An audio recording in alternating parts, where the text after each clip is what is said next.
آج حرام حلال کی ہر بات میں آپ اپنے نفس کو شامل کرتے ہیں. حضور کے پیچھے کس نے چلنا ہے؟ عبداللہ بن رواحہ تسی دسو رسول اللہ نے تو کی ویسی یا تو جنگ موتا جو تسی پیچھے رہ گیا حضور واسطے جمعہ پڑھن واسطے سنو جی کھل کے بات. آج لوگ اپنی مرضی سے دین بیان کرتے ہیں, اپنی مرضی سے تم محبت رسول کرتے ہو. جنگ موتا کی طرف روانہ کیتا عبداللہ بن رواحہ جمعہ پڑھن واسطے حضور پیچھے رہ گئے. جب میرے آقا نے جمعے دا بعد ویکھیا نا کہ صف میں موجود, فرمایا آپ نہیں گئے صبح عرض کی تھی حضور میرے پاس تیز رفتار سواری تھی. یہی الفاظ ہیں. آج جمعے کا دن تھا تو میں نے کہا مدینہ منورہ جمعے کا دن ہے تو آپ کے پیچھے میں جمعہ پڑھ کر جاؤں. عبداللہ بن رواحہ کو سوال ہے دسو حضور نے تانوں کیا کیتا؟ فرمایا. آج لوگ سمجھتے ہیں ختم نبوت پر حملہ کر کے تو عمرہ کرنے کے لیے چلے جائیں گے.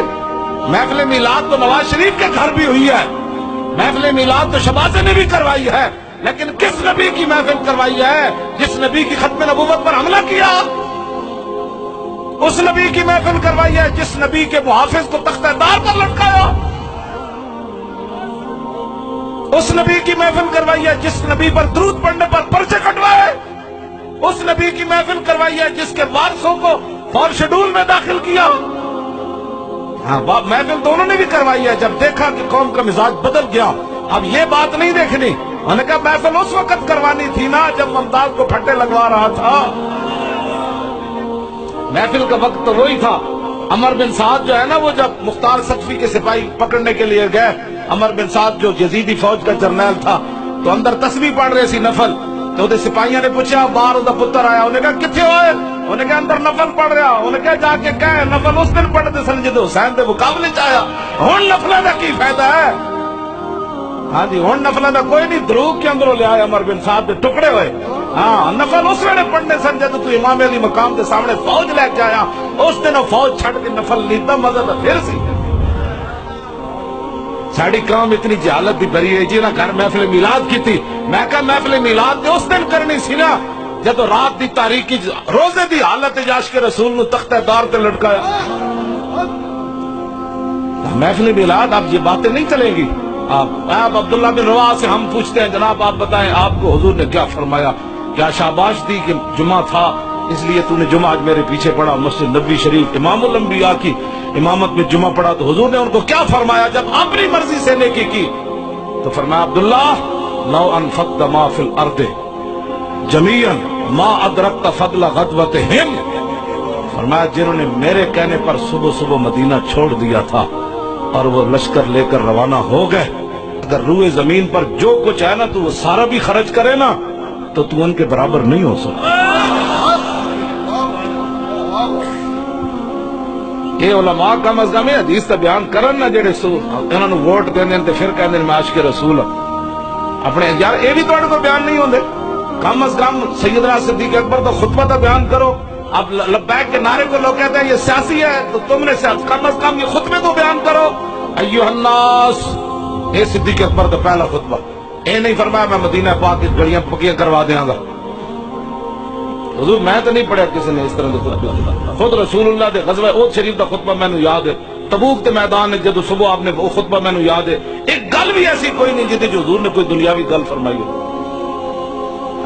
تو یہ حکمران ہے کوئی صدیق اکبر پہلے خلیفہ بنے تو آپ نے فرمایا ایھا الناس فإنی قد ولیت علیکم ولست بخیرکم فإن أحسنت فأعینونی وإن أسأت فقومونی الصدق امانۃ والکذب خیانۃ والضعیف فیکم قوی عندی حتی ارجع الی حقہ ان شاء اللہ تعالی والقوی فیکم ضعیف عندی حتی آخذ الحق منہ ان شاء اللہ تعالی لا يدع قوم الجہاد فی سبیل اللہ الا خذلهم اللہ بالذل ولا تشیع الفاحشۃ فی قوم الا عمهم اللہ بالبلاء اطیعونی ما اطعت اللہ ورسولہ فإن عصیت اللہ ورسولہ فلا طاعۃ لی علیکم قوموا الی صلاتکم یرحمکم اللہ.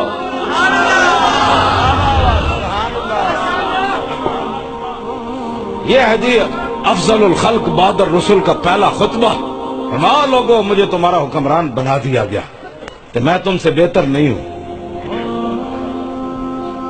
فإن أحسنت فأعینونی, فرمایا یار چنگا کام کرنا میری مدد کرنا.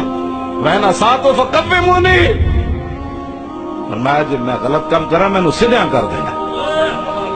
انہوں نے چمچے کڑچے کہنے مولی ہماری لیڈر کے خلاف بات کر رہے ہیں، تمہارا باپ لگتا ہے لیڈر؟ جب صدیق اکبر فرمایا میں نے سیدھا کر دینا، اور کائنات وچ کیڑا ہے جنوں سیدھے نہیں کیتے جا سکتے؟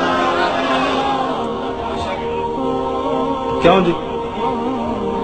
آگے کی فرمایا؟ فرمایا وَالضَّعِيفُ فِيكُمْ قَوِيٌّ عِندِي، فرمایا جڑا کمزور ہے نا میری رعایت میرے نزدیک طاقتور ہے، حتی ارجع الیہ حقہ انشاءاللہ، فرمایا میں وہ حق کو دے دروازے تک پہنچاؤں گا۔ اور وَالْقَوِيُّ فِيكُمْ ضَعِيفٌ عِندِي، فرمایا جڑا میری رعایت کوئی سمجھتا ہے نا کہ میں کان ٹوٹا، جی میں مسلمہ کان ٹوٹا سی جی، تو فرمایا کوئی سمجھتا نا میری رعایت کان ٹوٹا تو میں ہنڈا، کہ انہوں پیغام پہنچا دینا صدیق اکبر دا کہ میرے نزدیک وہ جوں بھی نہیں بڑھتا، میں لمحہ پا دیا گا۔